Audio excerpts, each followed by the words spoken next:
आप लोगों ने देखा होगा कि केरला में एक मैसिव लैंडस्लाइड हुआ है जिसमें कि कई लोगों की जान चली गई है।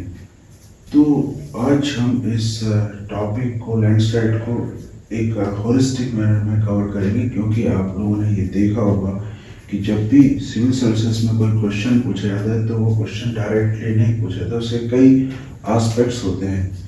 तो इस लैंडस्लाइड को हम इसके कई जो एस्पेक्ट यूपीएससी में पूछे जा सकते हैं वो हम सब इस वीडियो में कवर करने की कोशिश करेंगे।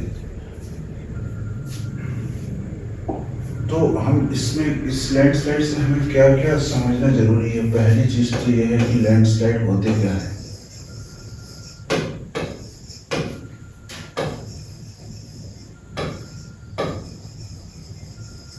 दूसरी चीज यह है कि इसमें कितने टाइप के होते हैं। तीसरा एस्पेक्ट है कि इसका डिस्ट्रीब्यूशन कहाँ कहाँ पर है इंडिया में, कौन कौन से एरिया हैं जो लैंडस्लाइड के लिए प्रोन है। और चौथी चीज है कि कॉजेस क्या है इसके, क्यों लैंडस्लाइड होते हैं। पांचवी चीज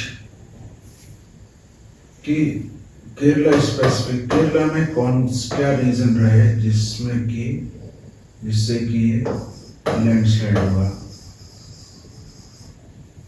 और छठवां जो एस्पेक्ट है वो है कि हम किस तरह के उनको कैसे मैनेज कर सकते हैं। तो ये सारे एस्पेक्ट्स को हम जब समझ लेंगे तो हमें किसी भी क्वेश्चन का आंसर देना आसान हो जाएगा। तो पहली बात करते हैं हम कि लैंडस्लाइड होते क्या है। लैंडस्लाइड बेसिकली एक मास मूवमेंट होता है, इसे मास मूवमेंट भी कहते हैं। जब भी कोई वेदर मटेरियल ग्रेविटी के इन्फ्लुएंस में डाउन द स्लोप जब मूव करता है तो उसे हम लैंडस्लाइड कहते हैं। यह पानी के द्वारा, एक्सेसिव रेनफॉल के द्वारा ट्रिगर भी किया जा सकता है और बिना रेनफॉल के भी ये मूवमेंट हो सकता है।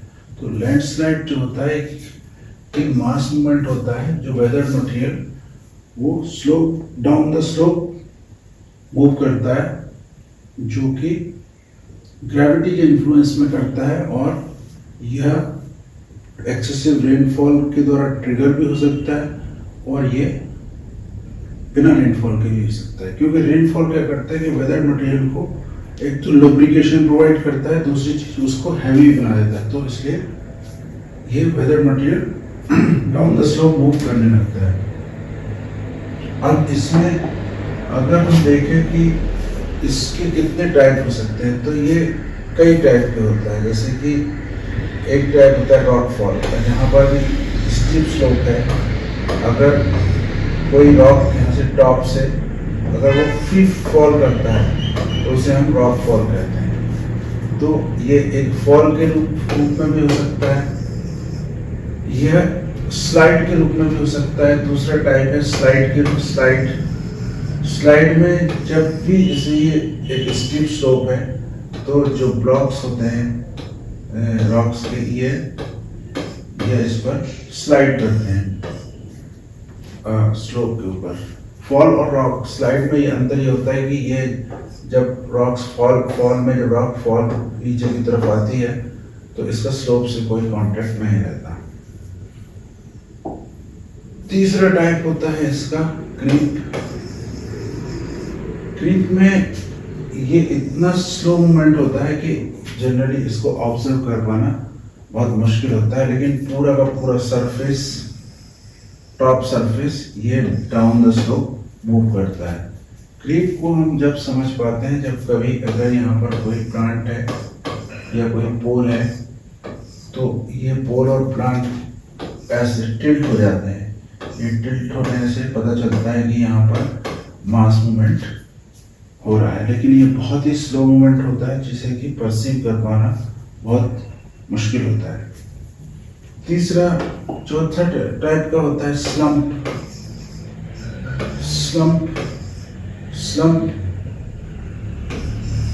स्लम्प में पूरा एरिया ऐसे कोलैप्स कर जाता है।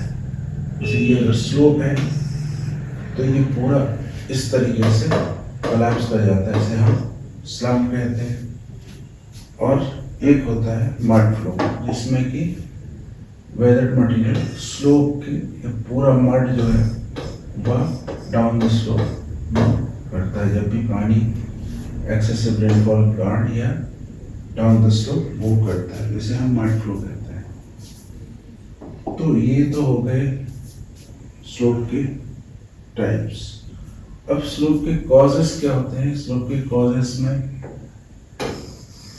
पहला तो यह है कि जहाँ स्टीप स्लोप होगा वहीं पर लैंडस्लाइड होगा, तो स्टीप स्लोप का लैंडस्लाइड का कारण होता है। फिर अगर रॉक्स में अगर फ्रैक्चर है तो यह इजीली, ये बोल्डर्स और रॉक्स इजीली रिमूव हो जाती हैं। तो फ्रैक्चर्स अगर हैं तो भी रॉक स्लोप अनस्टेबल होता है और लैंडस्लाइड होने के चांसेस अधिक होते हैं। तीसरा रीजन है कि डिफॉरेस्टेशन। अगर स्टीप स्लोप है, आपने अगर डिफॉरेस्ट कर दिया इसको, तो यह स्लोप लैंडस्लाइड के लिए ज़्यादा वनरेबल हो जाता है, क्योंकि जो प्लांट्स होते हैं वह इन रॉक्स को अपनी जड़ों से उनको बांध के रखते हैं, जिससे कि ये रॉक्स लैंडस्लाइड को नहीं होने देते। लेकिन अगर आप इनको डिफॉरेस्ट कर देते हो तो इजीली ये रॉक्स रिमूव हो जाती है। अगला कारण है कि कंस्ट्रक्शन और enquiring activities, construction, building of infrastructure. जैसे कि जब भी हम रोड, हिली एरिया में रोड कंस्ट्रक्ट करते हैं, तो जैसे यहाँ पर हमने ये रोड कंस्ट्रक्ट कर दी, तो ये जो स्लोप का ये वाला पार्ट है वो अनस्टेबल हो जाता है और कभी भी ये वाला पार्ट लैंड यहाँ से मूव करने लगता है। तो रोड्स की कंस्ट्रक्ट करने के कारण भी लैंडस्लाइड आते हैं। बिल्डिंग से अगर ये एक स्लोप है, अगर आप यहाँ पर बिल्डिंग बना लेते हो तो जो बिल्डिंग का जो लोड होता है वो भी इस बिल्डिंग का लोड वो भी इस स्लोप को अनस्टेबल कर देता है और लैंडस्लाइड होने के चांसेस बढ़ जाते हैं। तो ये सारे रीजंस लैंडस्लाइड के होते हैं। अब अगर हम डिस्ट्रीब्यूशन को देखें कि इंडिया में कहाँ कहाँ डिस्ट्रीब्यूशन है, कौन कौन से एरियाज हैं जो कि लैंडस्लाइड के लिए प्रोन है, तो इस चीज़ को बहुत इजीली समझा जा सकता है। अगर हम इंडिया की फिजियोलॉजी देख लें तो इजीली इसे हम समझ सकते हैं। जैसे अगर आप इंडिया का मैप देखेंगे तो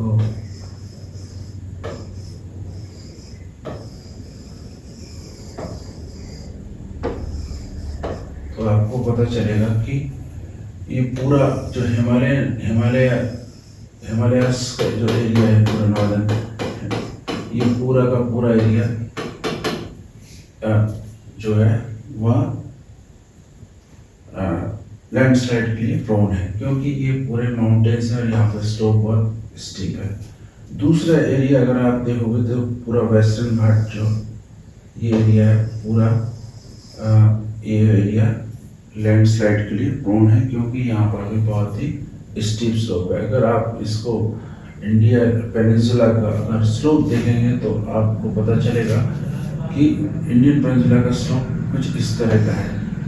वेस्टर्न घाट एकदम स्टीप है और जैसे जैसे हम ईस्ट की तरफ जाते हैं ये जेंटल स्लोप होता जाता है। इसीलिए आपने देखा होगा कि पूरी रिवर्स जो है कावेरी, कृष्णा, गोदावरी भी इसी डायरेक्शन में फ्लो करती है। तो ये एरिया चूंकि यहाँ पर काफ़ी स्टीप स्लोप है पूरे वेस्टर्न घाट में, इसलिए ये एरिया भी लैंडस्लाइड के लिए बहुत ही प्रोन है। कुछ लैंडस्लाइड नर्मदा रिफ्ट वैली में भी हो सकते हैं, क्योंकि ये भी एक रिफ्ट वैली है और रिफ्ट वैली होने के कारण इसके भी स्लोप्स जो हैं वो स्टीप है, इसलिए यहाँ पर भी लैंडस्लाइड के चांसेस बनते हैं। तो अगर आप इंडियन पेनिनसुला की फिजियोलॉजी देखेंगे तो आपको पता चलेगा कि कौन कौन से एरिया हैं जहाँ पर लैंडस्लाइड के चांसेस ज़्यादा। अब अगर हम केरला की बात करें कि केरला में क्यों लैंडस्लाइड आया, तो केरला में लैंडस्लाइड आने के भी अधिकतर जो फिजियोलॉजिकल कारण के अलावा एंथ्रोपोजेनिक कारण भी इसमें उनका भी एक रोल है।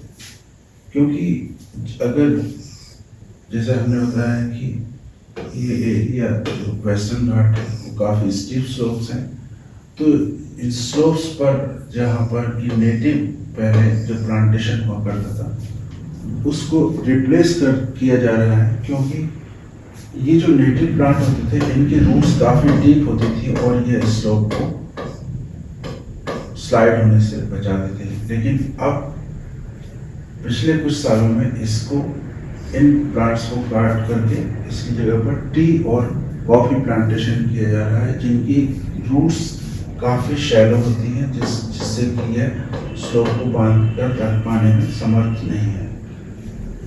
दूसरा जो कारण है वह है अरेबियन सी का गर्म होना, क्योंकि अगर आप ये देखें कि अरेबियन सी ब्रांच जो मानसून की जो ब्रांच आती है वह एक ब्रांच अरेबियन सी ब्रांच होती है, एक branch Bay of Bengal branch होती है। तो अगर अरेबियन सी का टेम्परेचर, जो कि इस बार अरेबियन सी का टेम्परेचर काफ़ी बढ़ गया है, इसीलिए यहाँ पर जब टेम्परेचर यहाँ का बढ़ जाता है तो ज़्यादा मात्रा में एवापोरेशन होने लगता है और इसी कारण जो रेनफॉल है उसकी मात्रा भी इस एरिया में पूरी बढ़ जाती है, क्योंकि ब्रांच जब वेस्टर्न घाट से टकराती है तो यहाँ पर बहुत हैवी रेनफॉल करती है।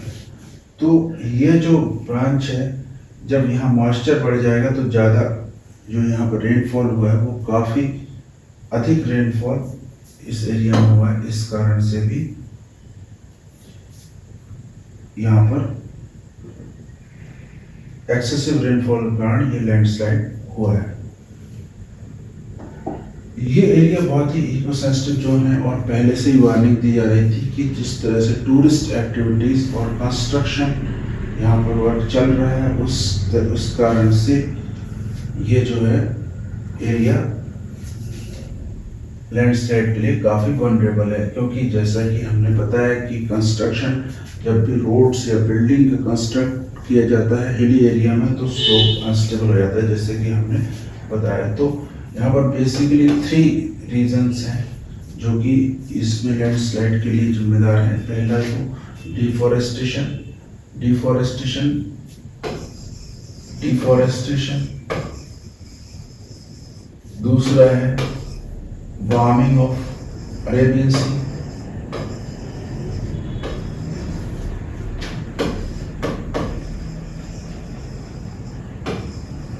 और तीसरा है जो कंस्ट्रक्शन एक्टिविटीज वो भी अनसाइंटिफिक तरीके से कंस्ट्रक्शन एक्टिविटीज, क्योंकि जब हम मैनेजमेंट की बात करेंगे तो हम देखेंगे किस तरह से अगर वहाँ पर रोड्स भी बनाई जाती हैं तो किस तरह से उन्हें हमें बनाना चाहिए। तो अभी जो कंस्ट्रक्शन एक्टिविटीज हैं और इन सब रीजंस के कारण यहाँ पर लैंडस्लाइड हुआ है। अब हम बात करते हैं कि किस तरह से इनको मैनेज किया जा सकता है। तो इसके कई इंजीनियरिंग मेथड हैं जिनकी मदद से लैंडस्लाइड को रोकने की कोशिश की जाती है, जैसे कि एक रिटेनिंग वॉल। अगर आप जैसे यहाँ पर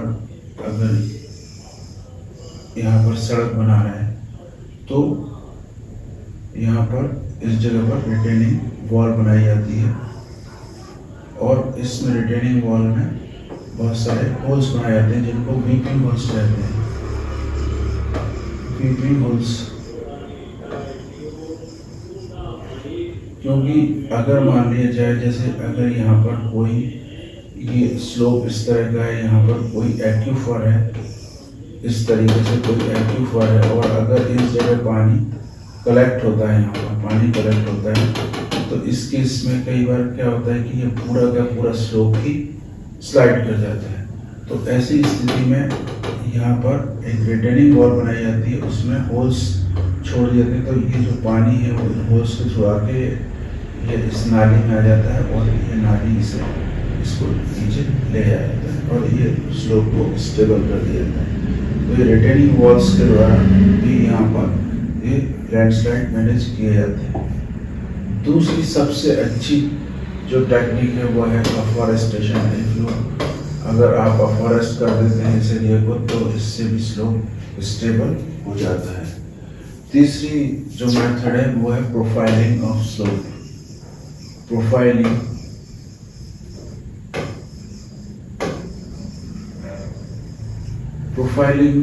में हम क्या करते हैं कि अगर कोई स्लोप स्टीप है तो उसको हम प्रोफाइल करके उसको हम जेंटल बना देते हैं। उसको इस तरीके से जेंटल बनाते हैं तो उसकी जो लैंडस्लाइड होने की संभावना है इससे कम हो जाती है। तो इसे हम प्रोफाइलिंग कहते हैं। फिर कई जगहों पर जैसे अगर हम कोंकण रेलवे की बात करें तो वहाँ पर कुछ इस तरह का स्ट्रक्चर भी बनाया जाता है जिससे रॉक फॉल से कोंकण रेलवे को प्रिवेंट करने के लिए। जैसे अगर हम देखें तो अगर ये एक दीवार ये मान लीजिए स्लोप है तो इसमें इस तरह का इंफ्रास्ट्रक्चर, इस तरह का एक नेट बनाया गया है, इस तरह का नेट बना दिया गया है इसके नीचे से कोंकण रेलवे पास करता है। तो अगर ऊपर से कोई भी रॉक गिरती है तो वो इस नेट पर गिरती है। इसमें इस तरह से कहते हैं जैसे मान लीजिए कि ये एक स्लोप है तो उसमें रॉड्स इस तरह से इंसर्ट की जाती हैं और उसके ऊपर नेट बिछा दिया जाता है। तो यह सब इंजीनियरिंग मेथड से स्लोप को मैनेज किया जाता है जिससे कि लैंडस्लाइड कम से कम हो।